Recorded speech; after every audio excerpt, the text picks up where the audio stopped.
Welcome to the deep dive. Today, we're looking at a really interesting strategic play in the Linux world. Yeah, we're talking about LMDE 6 Faye.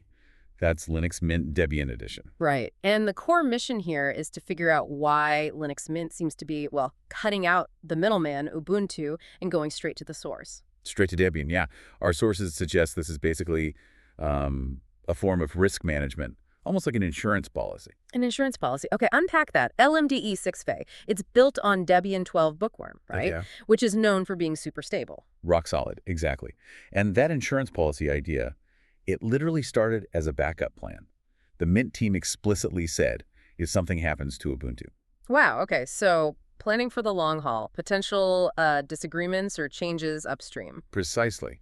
Thinking about dependency resilience. What happens if Ubuntu, or rather Canonical, its parent company, makes decisions Mint doesn't like? Like maybe the push towards snap packages we saw, things that might change the traditional Mint feel. That's a perfect example, that kind of strategic uncertainty.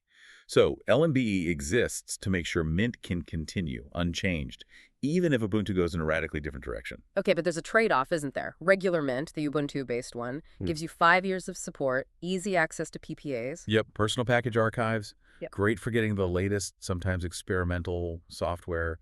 Bleeding edge, you could say. But potentially less stable, introduces risks. Can do, yeah.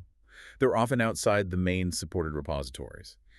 LMDE, on the other hand, takes a very different path. It goes for stability above all else. Exactly. It relies on the official Debian repositories, which are known for being incredibly well-tested, maybe a bit older sometimes, plus flat packs. So you're deliberately choosing reliability over having every brand new app the second it releases. That's the philosophy. Think of Debian Bookworm as, incredibly vetted, years of testing. It's choosing this super reliable workhorse over the flashy experimental model. And that choice pays off, especially if you're listening and have, say, older hardware. Oh, definitely. The system requirements are, frankly, tiny.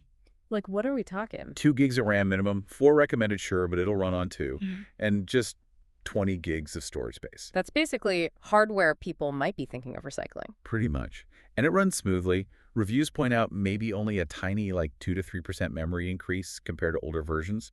Really efficient. Okay, but here's the kicker, right? The real aha moment. This is the genius part, I think. Despite having this totally different foundation, Debian versus Ubuntu LMD 6 in the main Linux Mint look. Identical. Completely identical once they're updated. Same Cinnamon desktop environment, same Mint tools. The whole user experience is consistent. So you get the stability of Debian, the lower requirements, but you don't sacrifice the familiar Mint look and feel. Not at all. It's a masterclass in giving users choice without forcing them to learn something new. They ship LMDE 6 with Cinnamon 5.8.